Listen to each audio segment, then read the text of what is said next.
Hello. Thank you so much. We would like to begin. We are thrilled to welcome all of you here tonight. And I think the feeling is palpable in the room just how good it is to be together and to be able to talk and schmooze. And we just want to invite everyone now to find your seats, take a deep breath, and we're going to be brought into this beautiful program with these wonderful musicians. Thank you.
Good evening.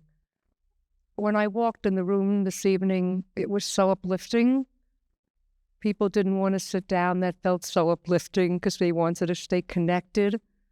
And I want to thank the musicians for setting an increased uplifting tone for this evening's celebration. On behalf of the Board of Trustees, welcome to Branching Out, Blossoming Together. And who better to lead us on this exhilarating journey than our president, Rabbi Sharon Cohn Annisfeld. Rabbi Sharon not only exemplifies extraordinary wisdom, vision, and leadership, but also you create, Rabbi, a once-in-a-lifetime partnership adventure. Mikol Halev, from the bottom of our hearts, thank you, Rabbi Sharon.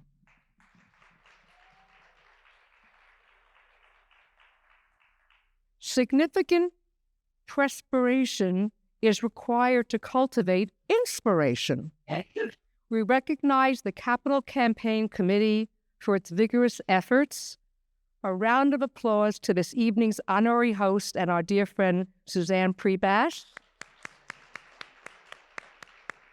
The Gala Committee and event volunteers, thank you so very much. As board chair, I am supported by dedicated, generous, and brilliant Board of Trustees. Please stand to identify yourselves. Please.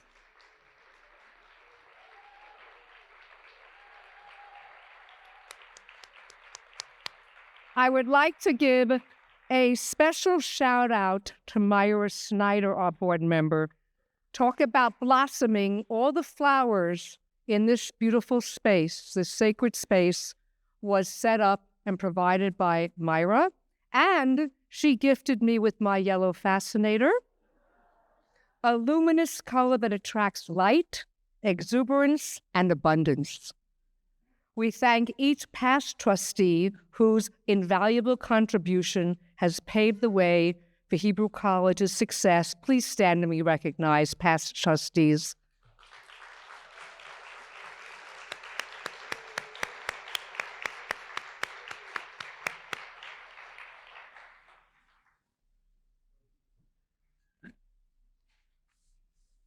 We're now going to call Susie Tanchel, Rabbi Getzel Davis, Gabi Berman, and Jessica Lowenthal for the panel.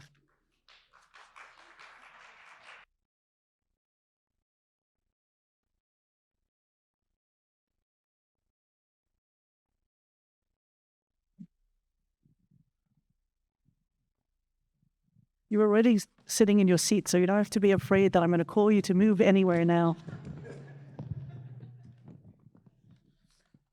Erev Tov, good evening. Thank you so much for joining us. I have the honor of moderating a panel with some Hebrew College alumni. Rabbi Getzel Davis is the campus rabbi at Harvard Hillel.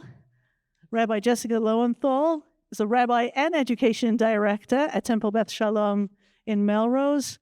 And Gabi Berkman is a senior at Newton North High School. So thank you so much. I really want to thank each of you for saying yes when we asked you. So I wanted to begin with a question of asking you each just to share one experience of constructive engagement and or bridge building within the Jewish community or interreligiously since over the last 8 months. Guess we'll start with you. Hi, everyone. Thanks so much. Thank you for the invitation. So since the middle of November, I've been meeting weekly with the Muslim chaplain at Harvard, Khalil. We started meeting originally because he had this beautiful idea that immediately following October 7th, the Muslim community should come to Harvard Hillel and apologize.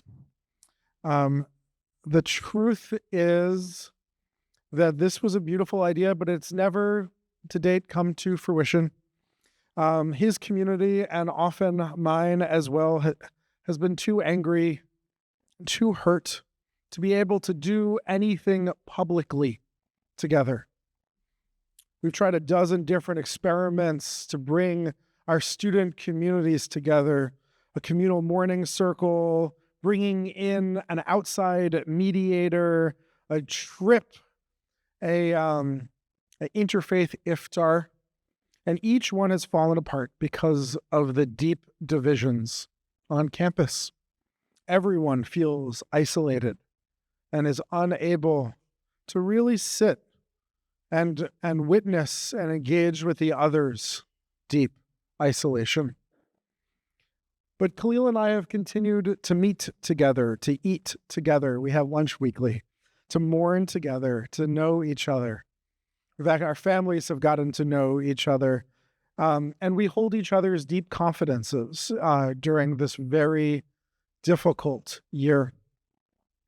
While our students have been unable to co-sponsor any events together, we've taken upon ourselves to try to do something ourselves to heal the deep divides on our campus. This December, the two of us and some other chaplains hosted a communal morning vigil.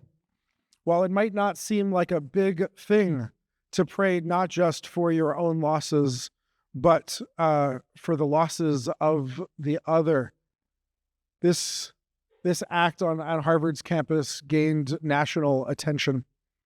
In January and again in March, Khalil and I ran programming on how to be a good neighbor with someone who you disagree with.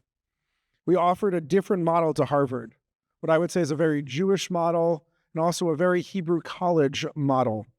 We suggested that what it means to love our neighbor is not about ignoring our differences, but rather relating to each other through these differences.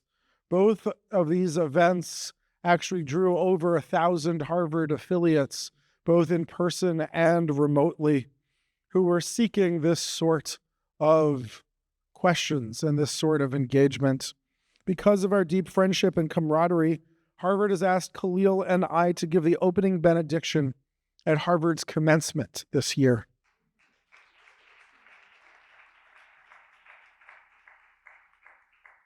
We have the honor of blessing almost 35,000 graduating students and their families. In the history of Harvard, there has never been a graduation benediction given by two chaplains of different faiths before. We intend to speak about the power of feeling alone together in community.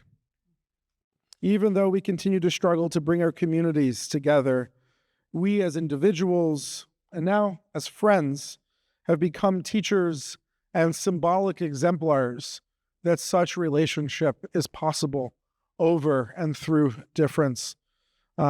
We've modeled what it means to hold our distinctiveness and at the same time to build bridges during this very difficult year.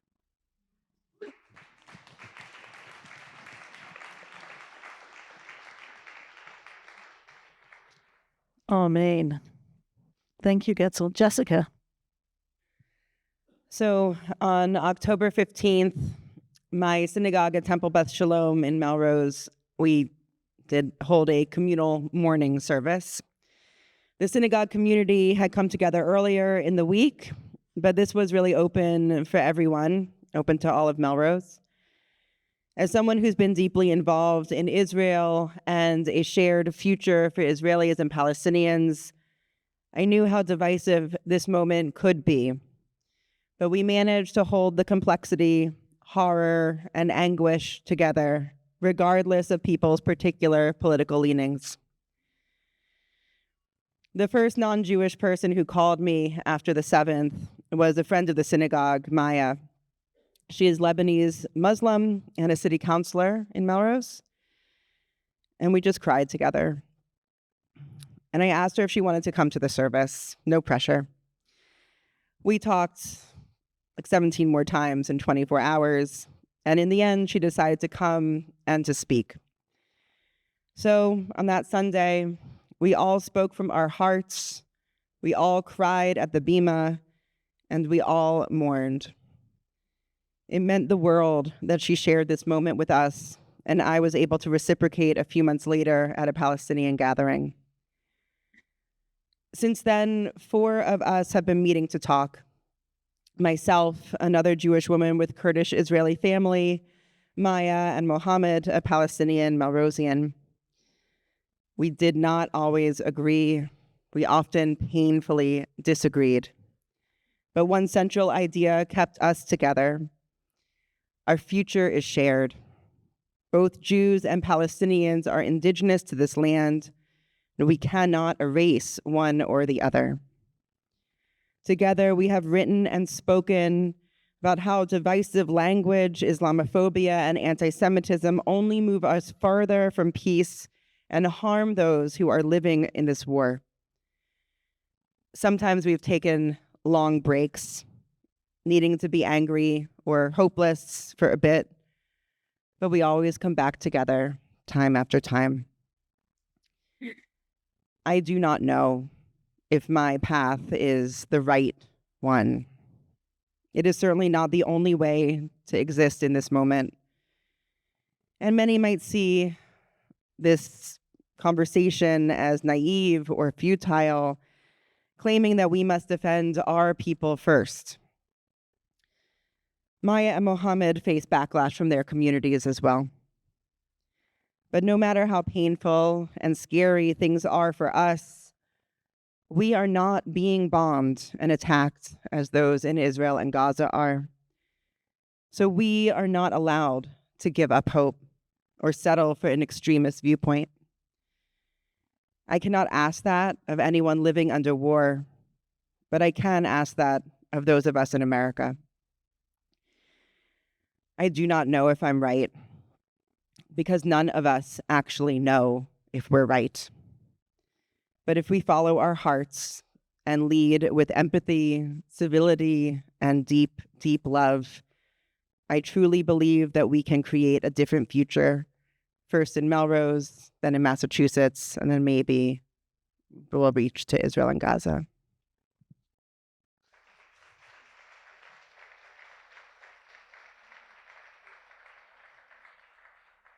The power of talking and the power of partnership. Gavi. So one particularly powerful experience of constructive engagement and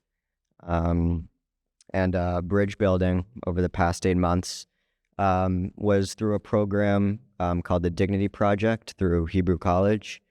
So there was a Zoom call hosted by Rabbi Or Rose and Muslim educator and scholar Dr. Celine Ibrahim following October 7th. And the Zoom call was like a supplement to previous in-person moderated sessions that we had been doing to process the attacks and the ensuing war. So during the Zoom call, Rabbi Or and Dr. Ibrahim discussed their experiences as Jewish and Muslim leaders throughout the war, how they maintained their longstanding friendship, and how they continued to communicate with each other with honesty and care. So after they shared their opening remarks, which were very, very powerful, the discussion was opened up to include the mentors and the fellows in the program. And what was so refreshing and inspiring about this meeting was the respect, vulnerability, and willingness to learn that was demonstrated by the participants. And especially now, witnessing such an explosion of anger, hate, and closed-mindedness and sort of a narrow way of thinking. It was just amazing to see young people willingly come together in this space to listen to each other, learn, and most importantly, grapple with complexity. And I think this ability to struggle with complex ideas and differing opinions and nuance is something that's unfortunately becoming harder and harder to come by, especially among young people, as we can see in what Rabbi Getzel said. Yeah, it was just so incredible to see the respect and real willingness to listen that all the fellows demonstrated.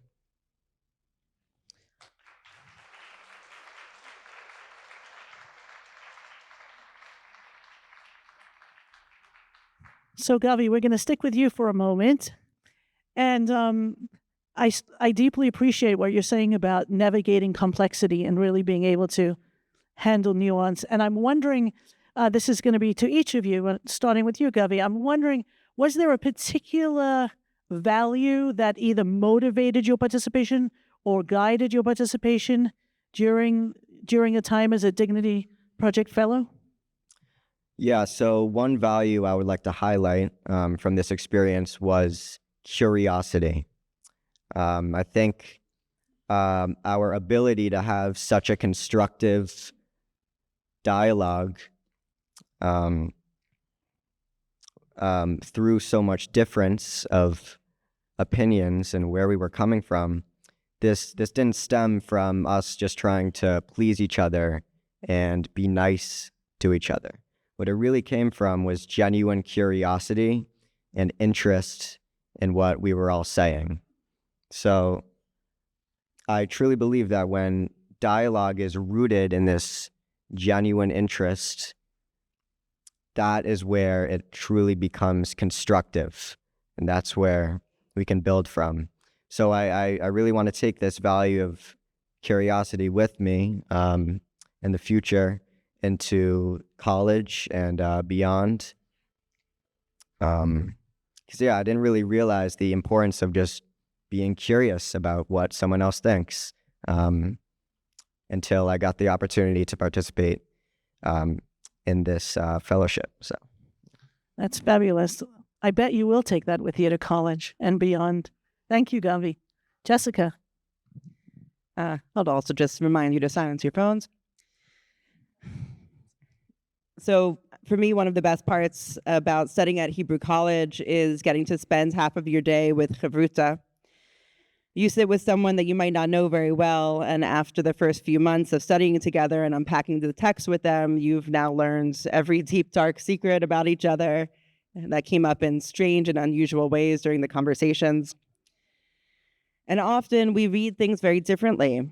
We draw different conclusions because we're different people and we're coming from different places and we have different experiences.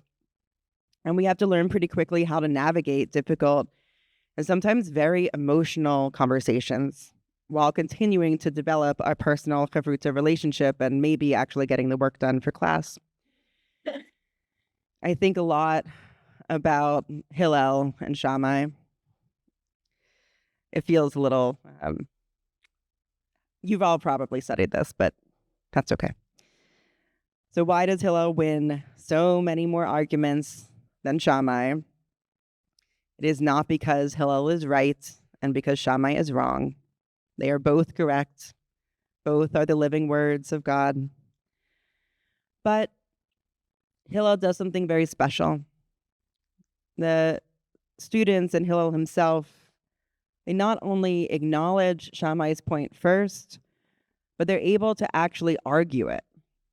They understand it so deeply that they can present it first and then follow up with their counterpoints. If we're doing chavruta correctly, we become like Hillel. We're able to argue all of the possibilities. When it comes to Israel, I can carry this debate on all by myself. And I often do. 3 o'clock in the morning. If we're going to make any change around the realities of Israel and Palestine, we all must be able to do the same. Only when we see each other's perspective deeply and we feel each other's hearts will we be able to move forward towards any type of lasting peace. And as I go forward, this is what I encourage all of my students to do. Wherever you are, choose a counterpoint and argue it deeply. Only then do you really understand what this conversation is about.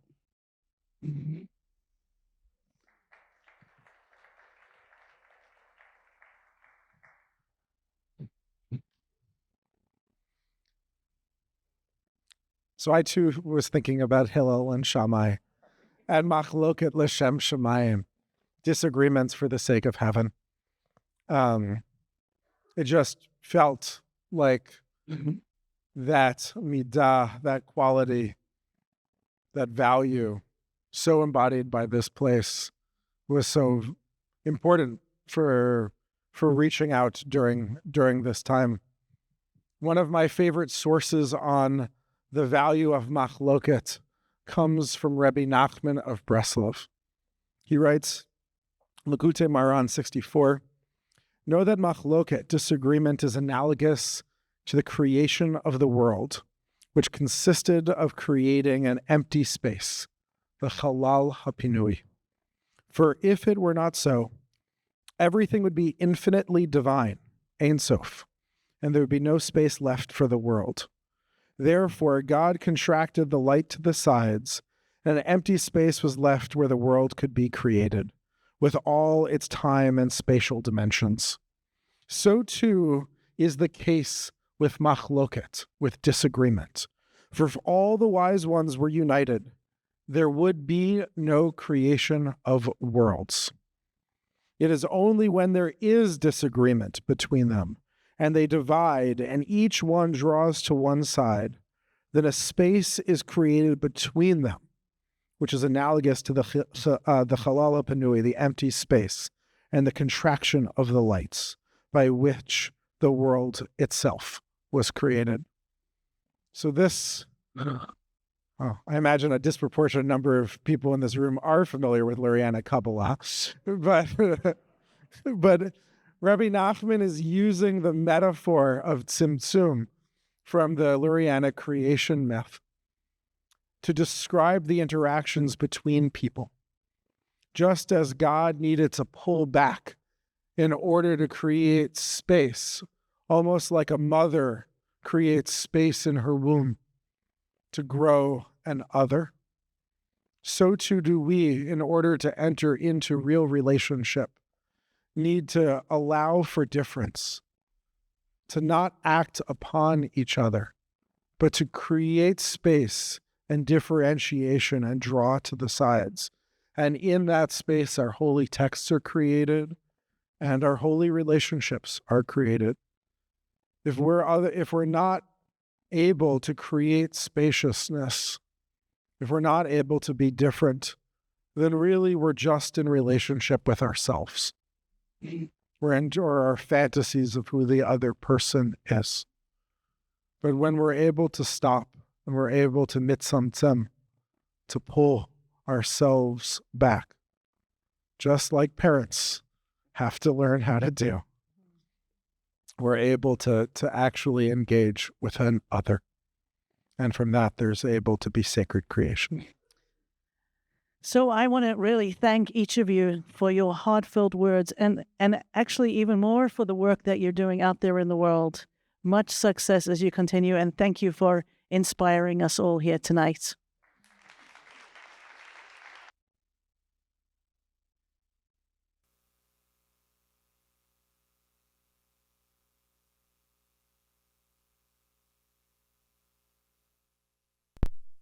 Very often in Jewish communal organizations, we aren't utilizing research in order to inform strategy. With the various stakeholders, we actually think creatively about what are the interventions that need to be created in order to disrupt the current realities. Boundless sees itself as a think action tank. The think part is that research piece. The action is the actual doing of creating those initiatives, and we meld them together. Hebrew College is a very special institution in our backyard. And I, again, feel blessed as someone who lives in the greater Boston area to have such an incredible institution and minds and resources, because it is our entire communal efforts that Hebrew College ultimately advances. Teaching is my oxygen. I have had the pleasure of participating in different Hebrew College initiatives in terms of teaching about Israel for various educators, for some of the rabbinical students. I especially love teaching adults who are there because they deeply want to learn, because they're inquisitive, because they want to make sense of what they are seeing in the world, and they need an environment to help make meaning of the realities that we are facing, but doing so from a place of knowledge, of history. The fact that Hebrew College has welcomed me into that opportunity and community of learners is a blessing for me.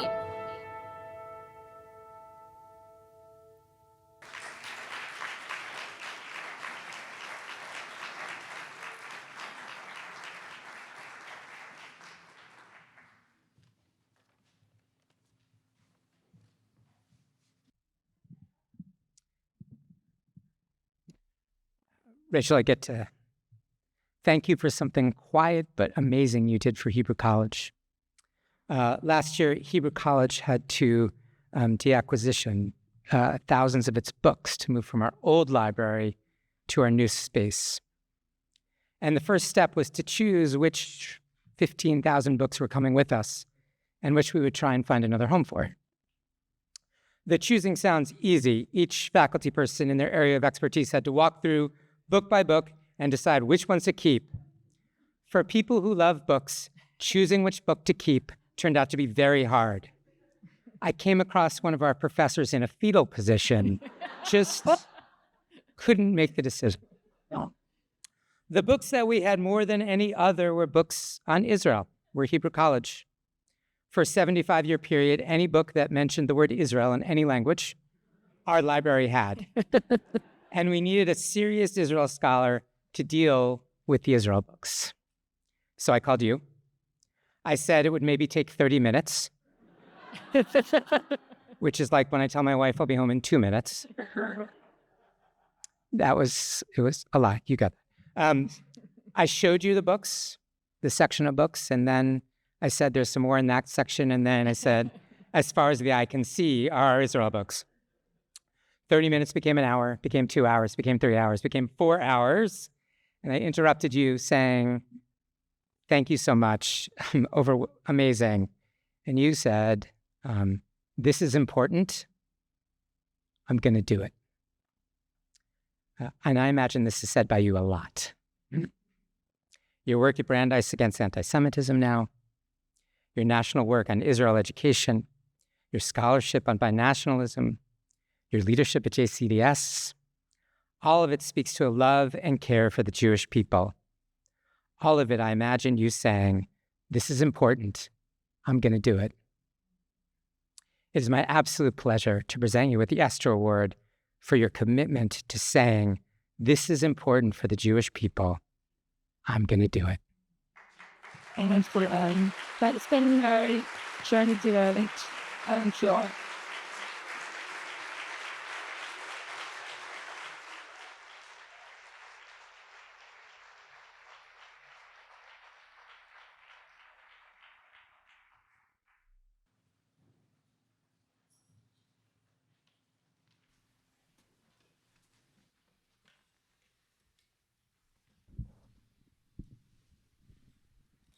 In 1942, the poet Leah Goldberg was asked to submit a poem to a compilation of poems by Eretz Yisraeli poets for Chayalim and Chayalot.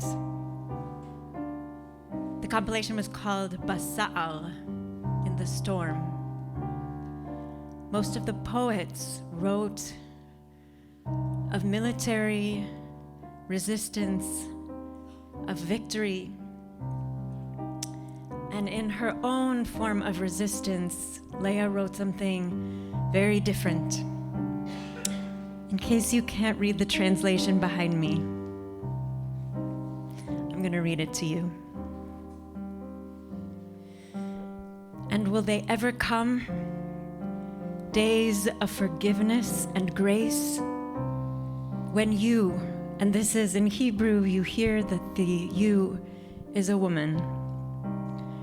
When you'll walk in the fields, simple wanderer, and your bare soles will be caressed by the clover, or wheat stubble will sting your feet, and its sting will be sweet.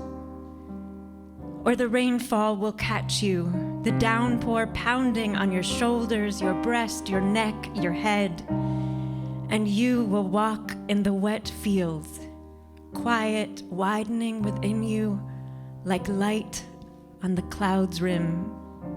And you'll breathe. You'll breathe in the scent of the furrow, full and calm. And you'll see the sun in the rain pool's golden mirror, and all things are simple and alive, and you can touch them. You are allowed. You are allowed to love. You'll walk in the field, alone, unscorched by the blaze of the fires, along roads stiffened with blood and terror. And true to your heart, you will be humble and softened as a blade of grass, as one of humankind.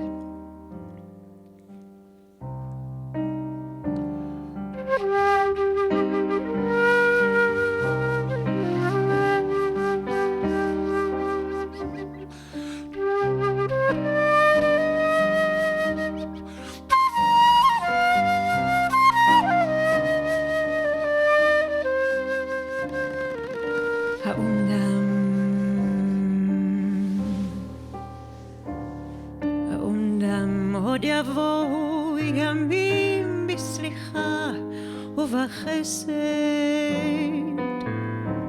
ותלכי בשדה, ותלכי בו כהלך התם,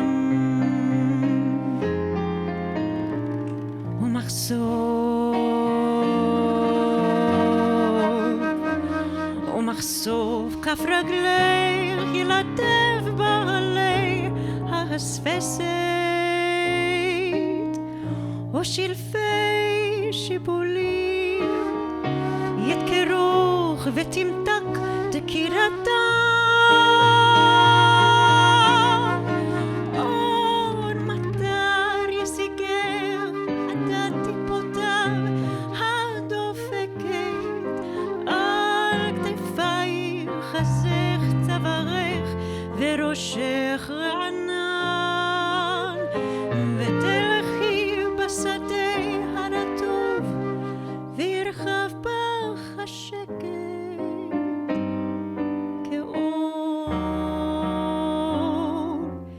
בשולי הענן,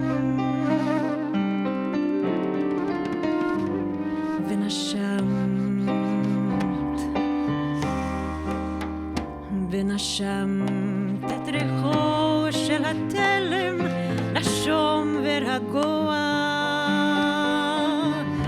וראית את השמש בראי השלולית הזהוב,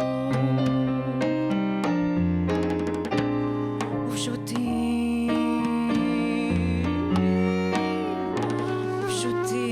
חרברים וחיים ומותר בם לנבוע,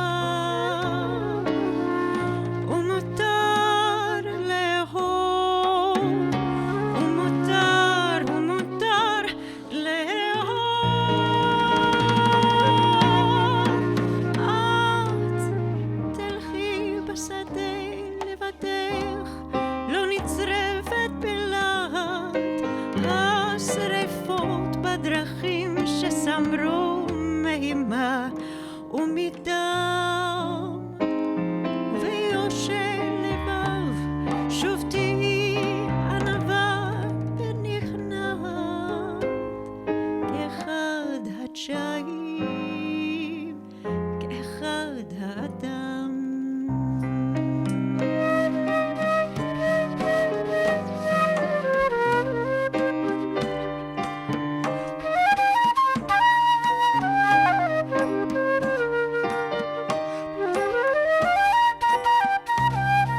ותלכי בשדה, ותלכי בו כהלך אתה.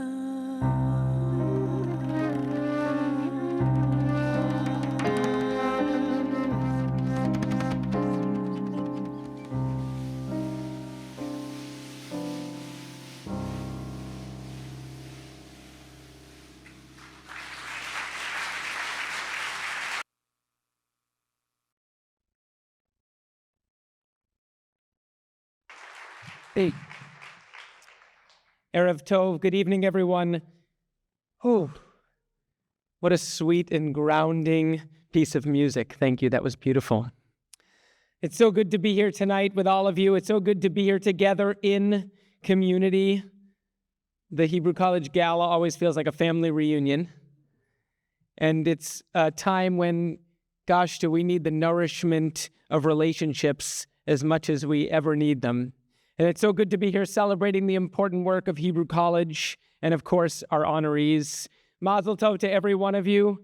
Rachel, Yehuda, Adina, David, each of you in your own ways are leaders, scholars, warriors for our community and the Jewish people, hopeful builders of a better future of the Jewish people and the world. You inspire us. And on behalf of our entire Jewish community, I'm so grateful to be here to honor you tonight. Mazel tov.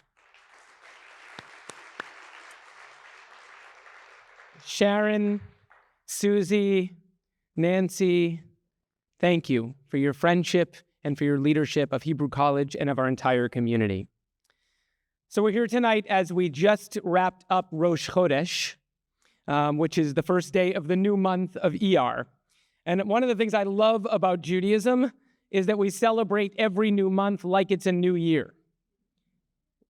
We remind ourselves that the natural world renews itself just as we, human beings, need to renew ourselves and renew our world. And I think this is so Hebrew College. A Torah of deep, personal, ethical, and spiritual renewal through learning, leadership, and community. Rosh Chodesh also reminds us that our Creator is always creating. And so we, who are created in the divine image, have the God-given capacities also to create and to change our world for the better. And I think the fact that our world can be different tomorrow than it is today is miraculous and should give us hope. And the fact that we have roles to play in determining what that tomorrow will look like, well, that's incredibly empowering and also pretty darn scary. We are a people of possibility. And I think this is also so Hebrew College. A Torah of creativity, of generative machloket, argument and debate, where each of us finds our own voice and uses that voice to help actualize the potential in ourselves, our communities, and our world. We're not just here at the end of Rosh Chodesh, we're also here a few days before Yom HaZikaron and Yom HaAtzmaut in a post-October 7th world. That's the Memorial Day for Israel's fallen soldiers and victims of terror, followed immediately by Israel's Independence Day. I think we all know that these days are going to feel different this year. I'm not entirely sure how yet, but I have a sense, and I suspect many of us do, that Israel and Zionism and the profound juxtaposition between these 2 days are taking on new meaning already. Next week on Yom HaZikaron, we will remember and we will grieve the lives lost and the sacrifices so many have made, even as we hold the ongoing collective trauma and continue to pray for the return of the hostages. On Yom HaAtzmaut, just moments later, we will find ways to celebrate, or at least appreciate, that the messiness of Israel is precisely the miracle of Israel, the miracle of an independent Jewish state. Even as we here in America face anti-Semitism that many of us have never seen in our lifetime, for the first time in 2,000 years, we have sovereignty and we have agency, which of course come with responsibility and accountability. I think after a few millennia of wandering around the world, wondering when those who have power over us would act upon us next, this is pretty extraordinary. And I also think that the stories of Israel and Zionism and Yom HaZikaron and Yom HaAtzmaut are so Hebrew College. A Torah of healing and rebuilding, a Torah that is real and messy and compelling, that unleashes our human agency and holds us accountable for being the best versions of ourselves, individually and collectively. So we're here tonight at precisely the right moment on the calendar to celebrate the importance of Hebrew College and the unique role it plays in our community. You give us learning, teaching, and leading with sacred purpose that our people in our world so desperately need right now. A Torah of renewal, creativity, and possibility. A Torah of healing, building, agency, and responsibility, and all infused with meaning, love, and joy. The joy of learning, the joy of being in relationship with one another, the joy of living Jewishly, the joy that gives us the resilience and strength to persevere, even at our most challenging times, and the inspiration to build a vibrant Jewish future for ourselves and for generations to come. Thank you, Hebrew College. Thank you all for supporting this incredibly important institution. It's a privilege to be building this future with all of you.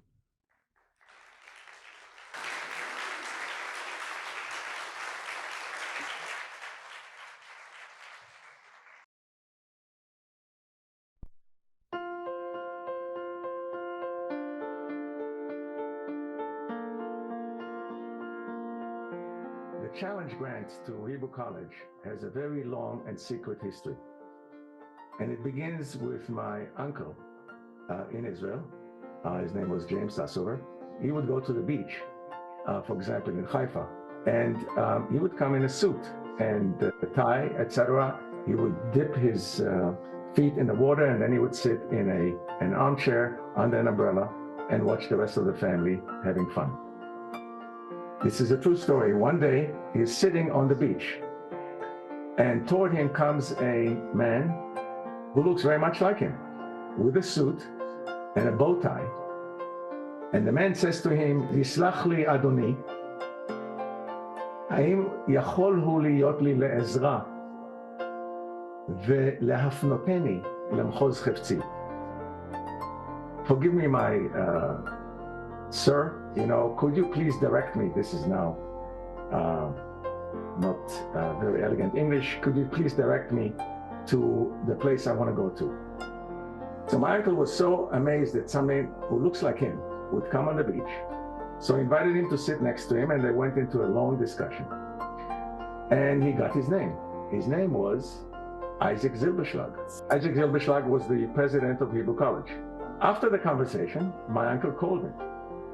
I was then a graduate student.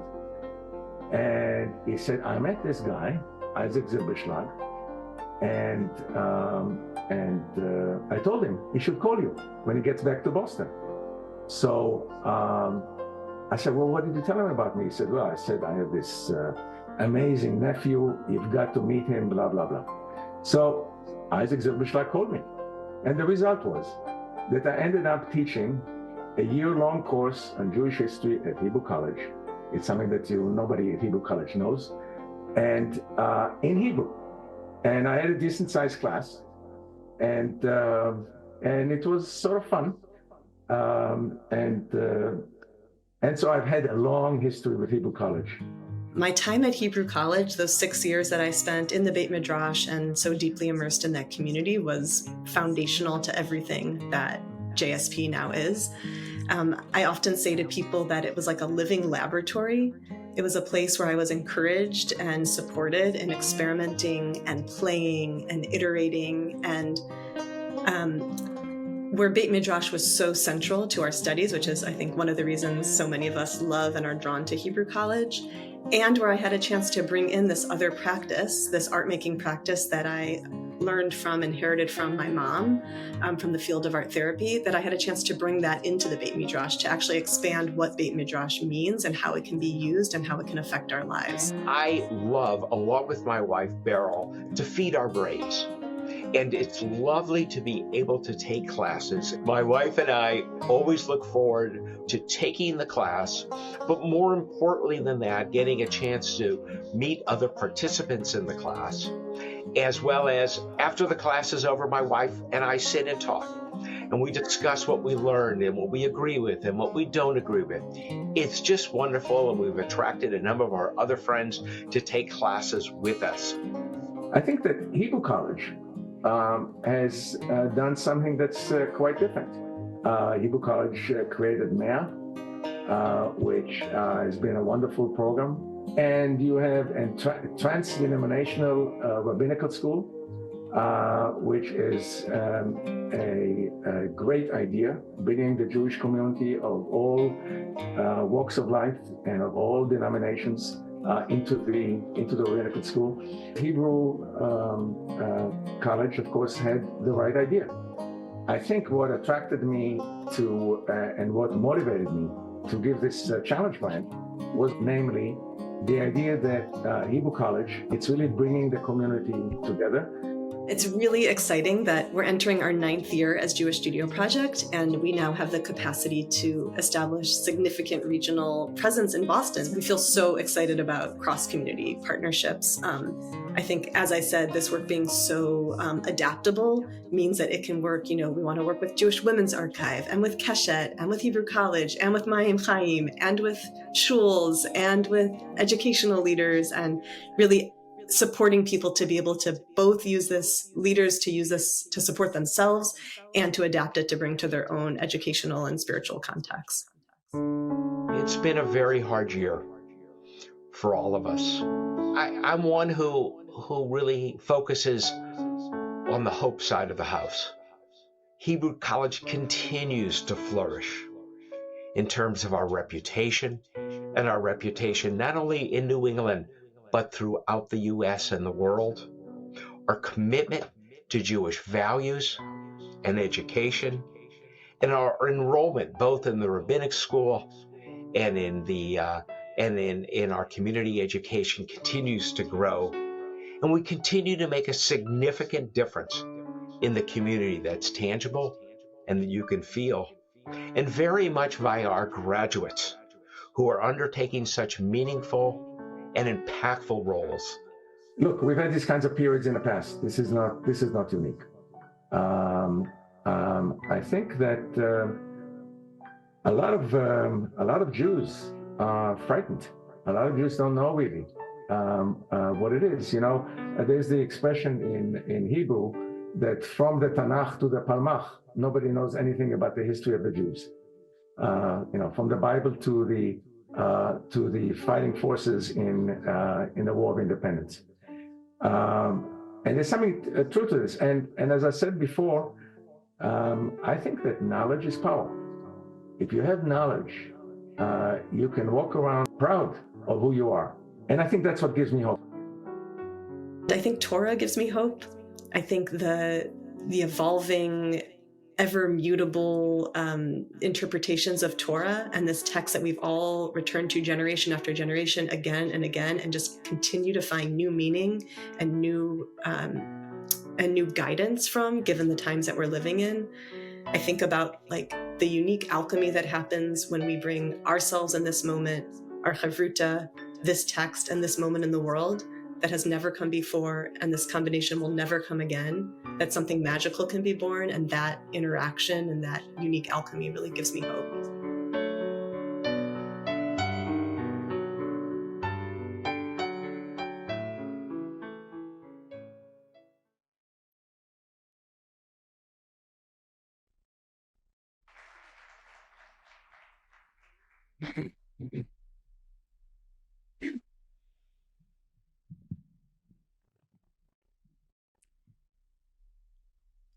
I'm not wearing a name tag, so I should tell you I'm Rabbi Sharon Cohen Ennisfeld, the president of Hebrew College.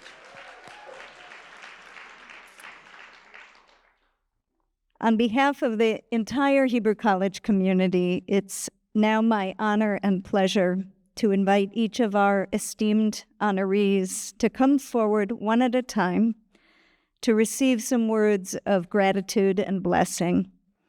I want to note that after my words to each of you, I will also present you with a small token of our appreciation, an original bronze maquette made by artist Nancy Schoen. Nancy is the artist, for those of you who don't know, who designed the sculpture in our courtyard called Tending Hope. She's also the artist who designed the Make Way for Ducklings sculpture downtown. And she was inspired to create this small set of sculptures, original sculptures, in recognition of Hebrew College's educational mission. She calls it Open Doors. So you'll see it in a moment. I'd like to ask now Suzanne Prebach, member of the Hebrew College Board of Trustees and honorary host of this evening's event, to please escort Dr. Jehuda Reinharz to the podium.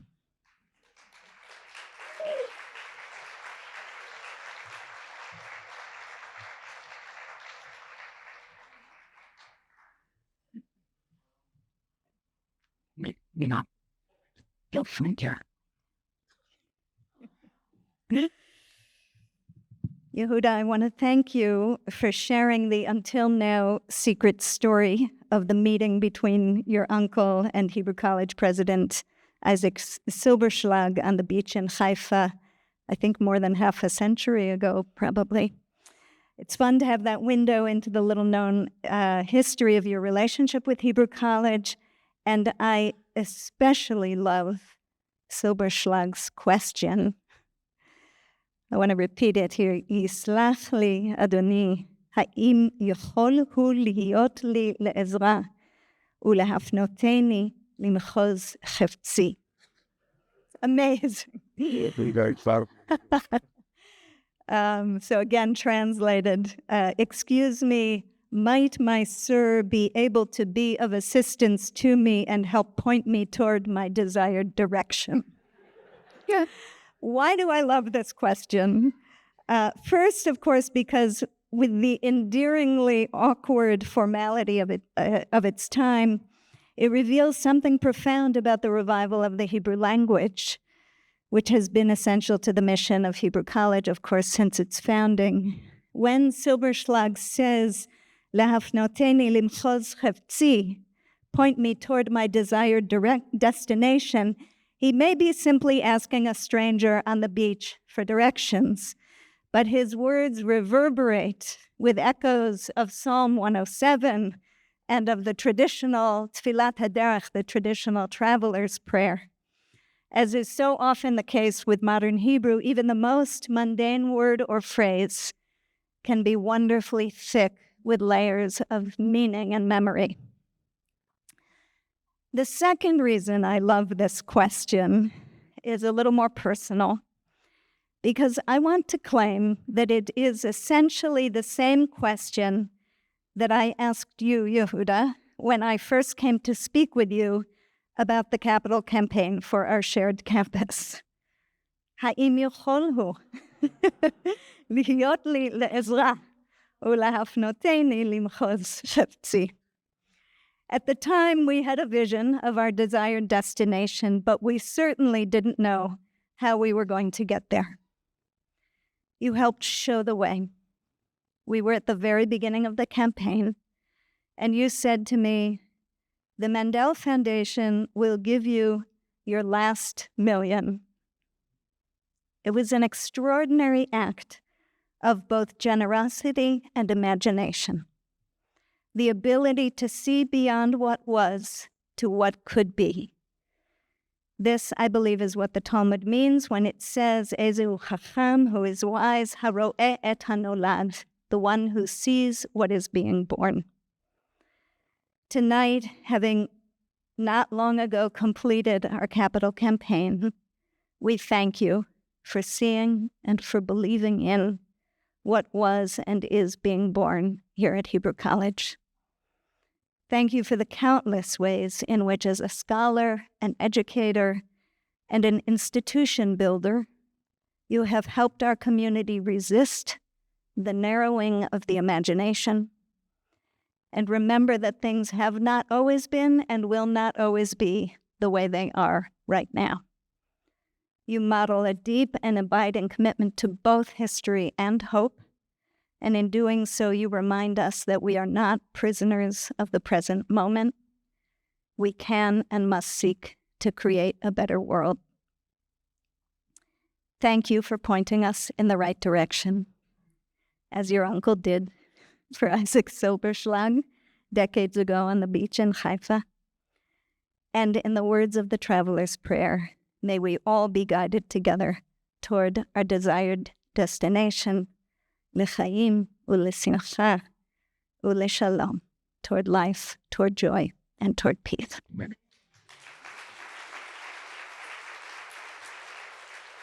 a minute. Well, what is? I'm like, that's really you're gonna have. You're like, yeah, okay. He's a taking a medication. Sex.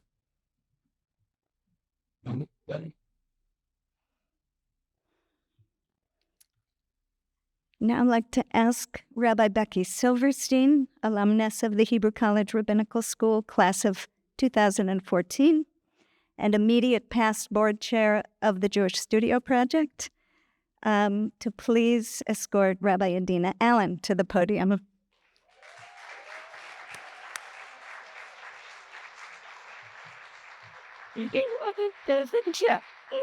Sure. What? Okay.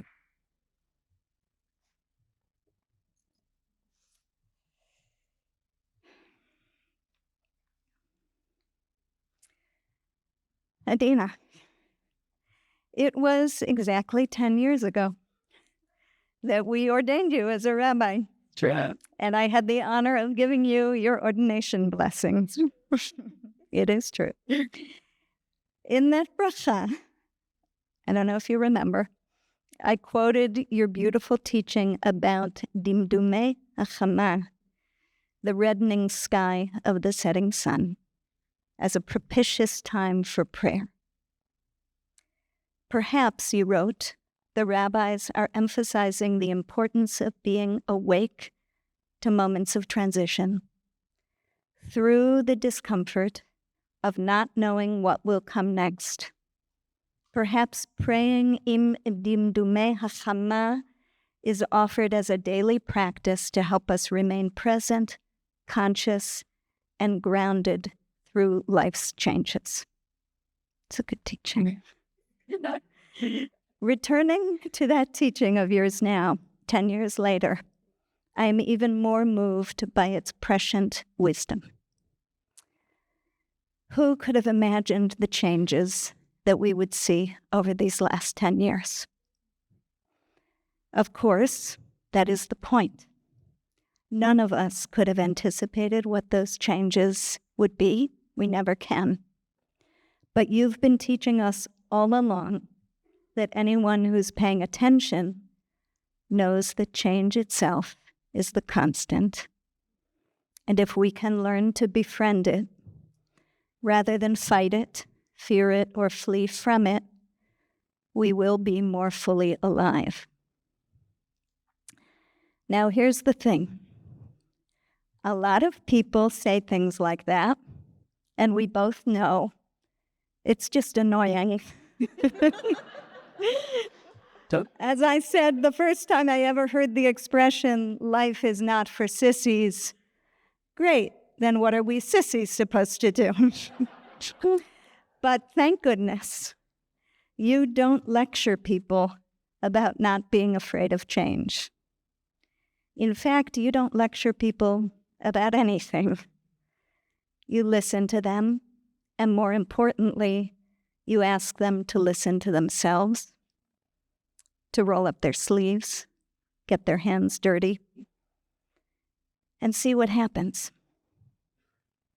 In the words of one of the facilitators you have trained at JSP, quote, in a time when our world feels and is so broken, it is healing, empowering, and resilience building to create, to do something tactile with our hands, and to say, wow, there is a mess here. What else could this mess be? By the way, I think one of your superpowers is your ability to ask such good questions. We are honored to honor you, together with Jeff and everyone else at JSP, for the sacred creative work you are doing. It is deeply and courageously countercultural, and yet you share it lovingly and generously so it can be received, not just as a critique from the sidelines, but as a source of genuine life-giving change for so many people. We're thrilled that you're launching a satellite program here in Boston this fall and can't wait to partner with you. We're also felling that your book, The Place of All Possibility, will be published this summer and can't wait to celebrate with you. Midrash Tanchuma teaches that one whose spirit is alive in them, Isha asher ruach ba, is able to walk humbly with others and allow them to connect to the spirit that is alive in them. This is my experience of you, Adina. May you continue to share this gift of aliveness wherever you go, and may you be sustained by a deep and ever-replenishing well of living waters.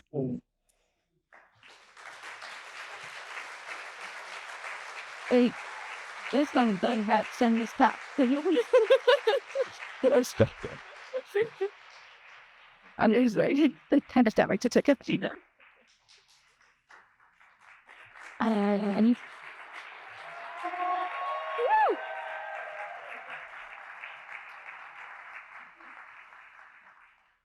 And now, may I ask Andy Offit, member of the Hebrew College Board of Trustees and immediate past chair, to please escort David Hoffman to the podium.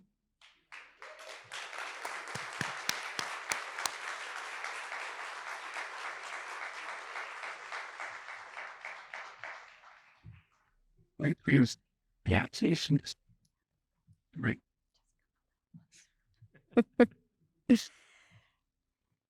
David, we first met about 6 years ago, 6.5, shortly after I had become president of Hebrew College. You did not know a lot yet about Hebrew College, and I knew very little about being president. It was a perfect match. Somehow, generously, mysteriously, miraculously, you agreed to join our newly formed Strategic Planning Committee. There were 2 qualifications for serving on that committee.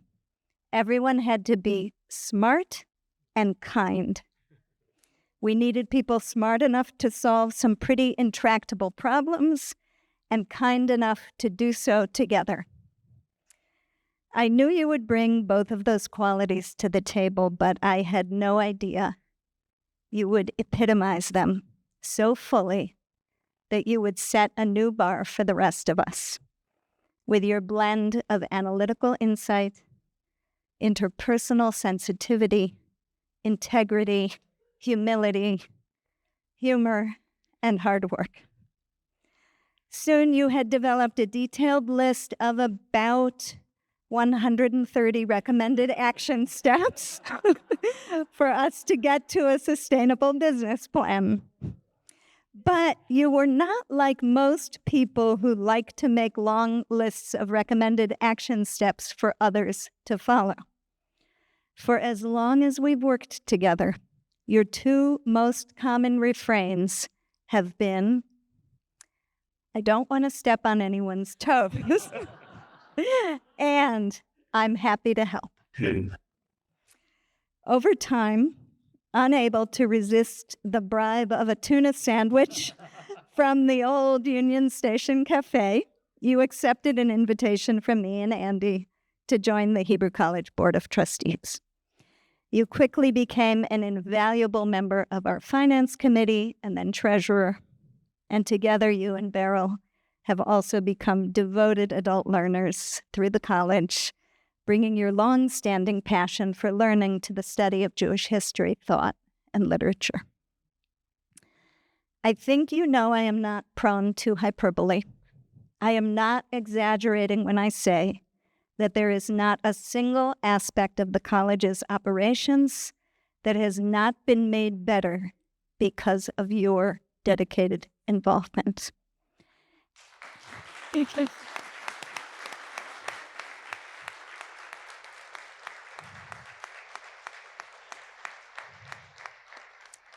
And there is not a single departmental leader at Hebrew College who has not treasured working in partnership with you. Well, I have taught you to say poo, poo, poo. You have taught all of us what it really means to plan seriously, systematically, and wisely. Your eyes are still and always on the horizon. What challenges do we still need to tackle? How can we leave things in the best possible shape for those who will come after us? David, I don't know how I got lucky enough to have the privilege of working with you. I have learned so much from you, not only about spreadsheets and Campus Cafe, although that too. I have learned from you about finding joy amidst hardship, about living on the hope side of the house, and about dedicating yourself wholeheartedly to the work and people you love. In Psalm 85, we read, Chesed ve'emet nifgashu, tzedek v'shalom nashaku. Kindness and truth have met, righteousness and peace have kissed. Thank you for showing us all what it looks like when deep integrity and abiding kindness walk hand in hand.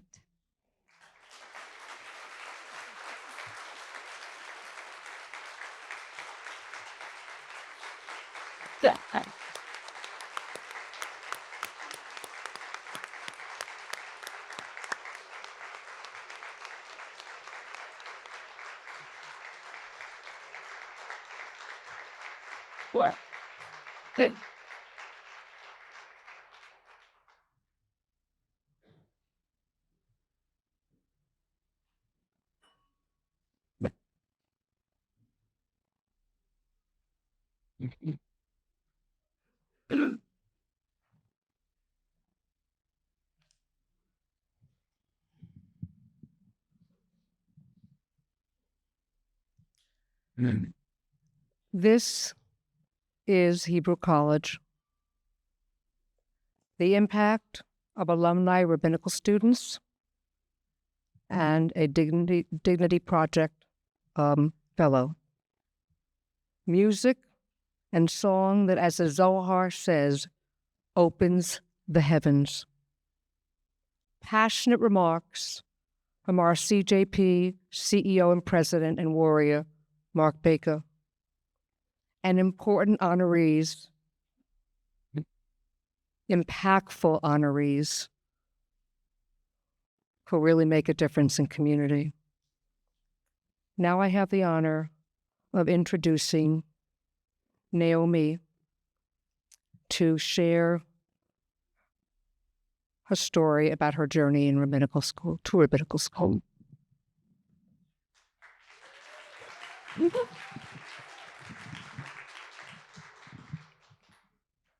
Hi, everyone. Wait, Naomi Saporsky. Her last name. Yes, Zapersky. It starts with a Z, so it sometimes scares people. But thank you, Nancy. Good evening, everyone, and thank you so much for being here. I came to Hebrew College after working at San Francisco Hillel for nearly 4.5 years. I had the distinct honor of meeting with undergraduate and graduate students from various backgrounds and identities, hearing their stories, learning about their passions, and being the person who got to say yes to them. Yes, you are enough. Yes, you belong here. Yes, we can make a Beyonce-themed Passover Seder happen. After leaving San Francisco Hillel, I reflected on my future. It was clear that I yearned to be back in the classroom among Jewish leaders to instill hope, inspire, and make an impact. Pursuing rabbinic ordination became my impassioned aspiration. Hebrew College was the obvious choice for my transformative learning and personal blossoming. Learning within the same environment is essential since I plan to sustain a dynamic, ever-evolving, and as Yehuda said, trans-denominational community. A Hebrew College pluralistic rabbinical education is precisely that for me and more.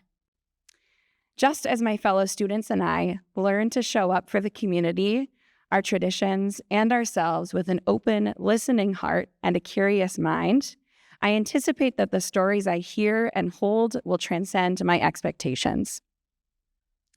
Following our exodus from Egypt, we are invited to count the Omer, a 49-day period from Passover to Shavuot. Now, more than ever, counting the Omer supports a personal process to achieve inner freedom. Today is the 17th day of the Omer, which is 2 weeks and 3 days of the Omer.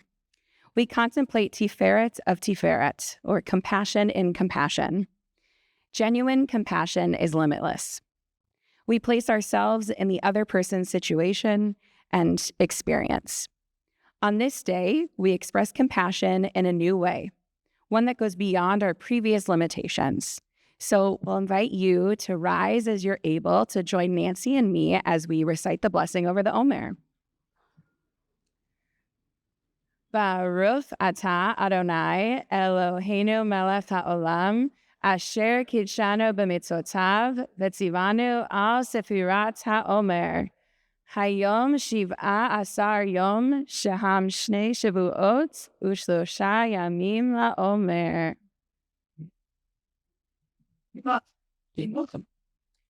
Okay, thank you. Please sit.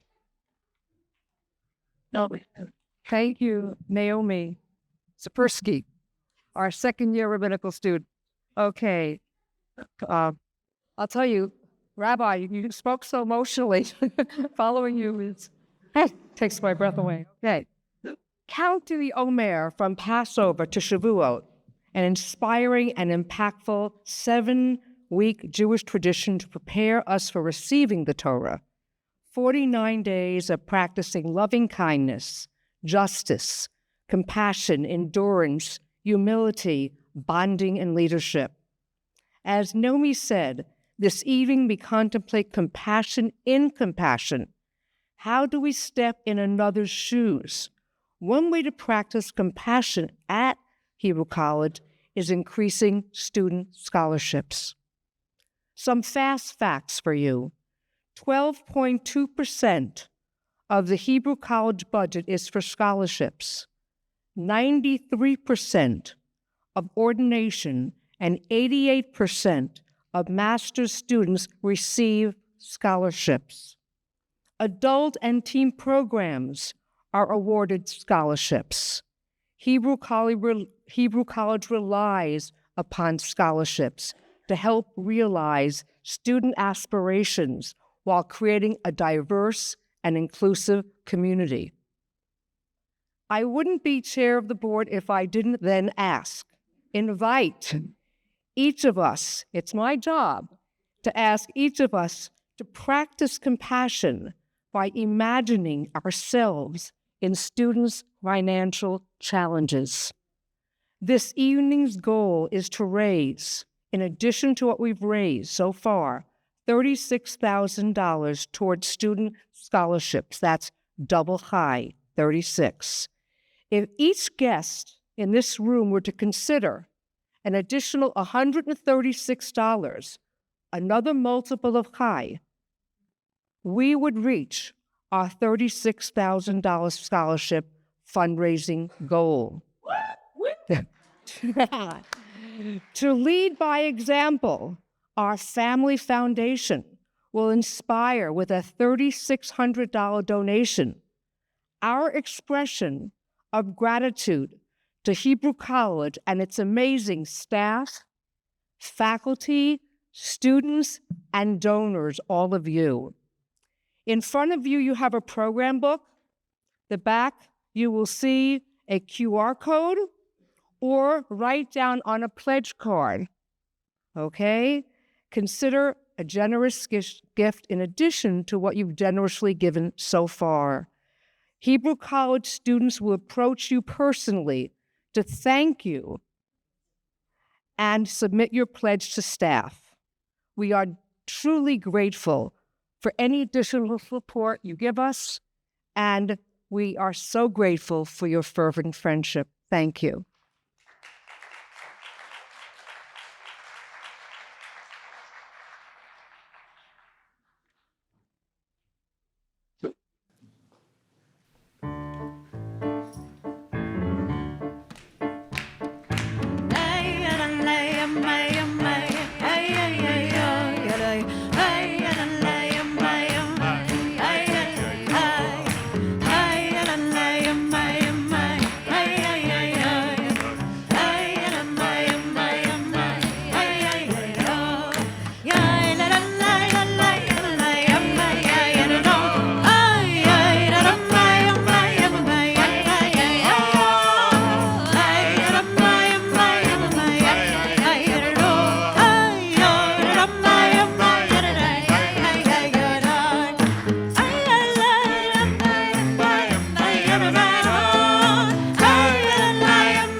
Welcome everyone to go.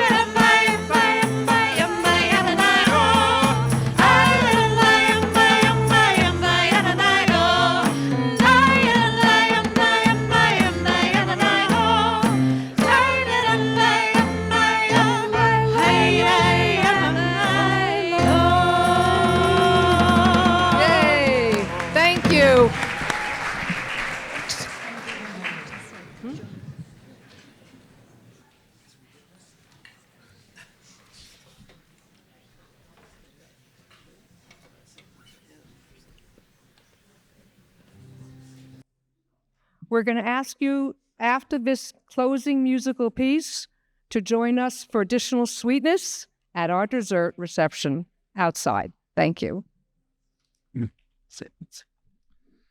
So earlier tonight, Rabbi Mark Baker reminded us that we just entered the new month of ER, and that Rosh Chodesh is this opportunity to say Hallel, to say these special songs of praise. And I have to say that the experience of davening Hallel at Hebrew College is one of the great Jewish wonders of the world.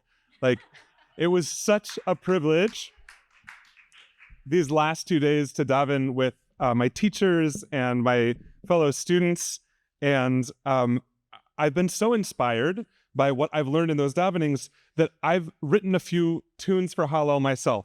And I've written a set of melodies with the intention of really taking people on this journey that is the Hallel service, with the hope that we can actually, by going up and down in energy, get to this deeper divine sense of gratitude that really connects us both to our gratitude for each other and the gratitude for the source of blessing.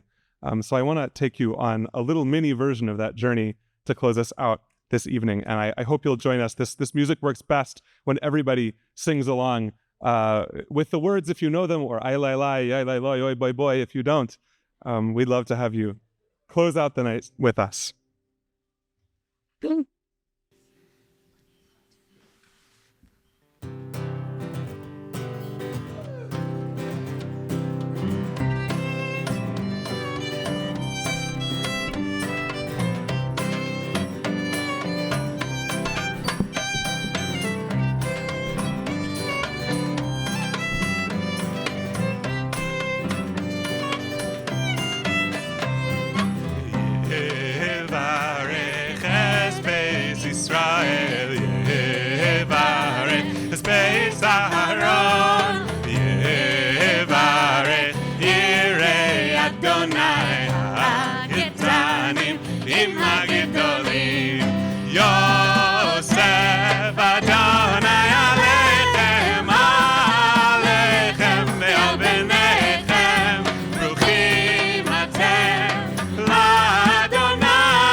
כי טוב כי לעולם כסתודו לאדוני כי טוב כי לעולם כסתוד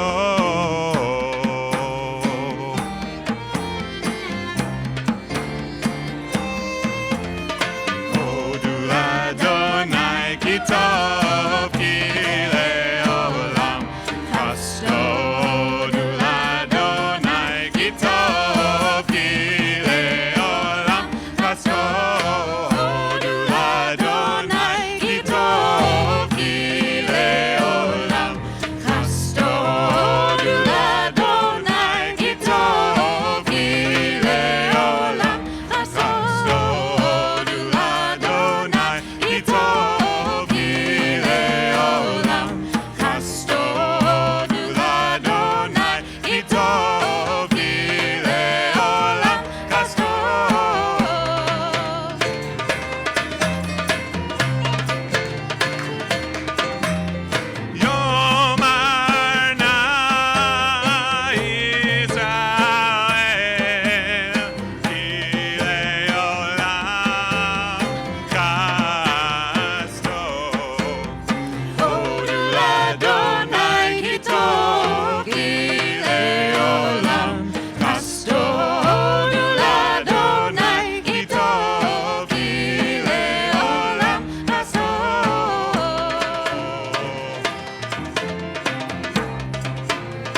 Olam chasdo.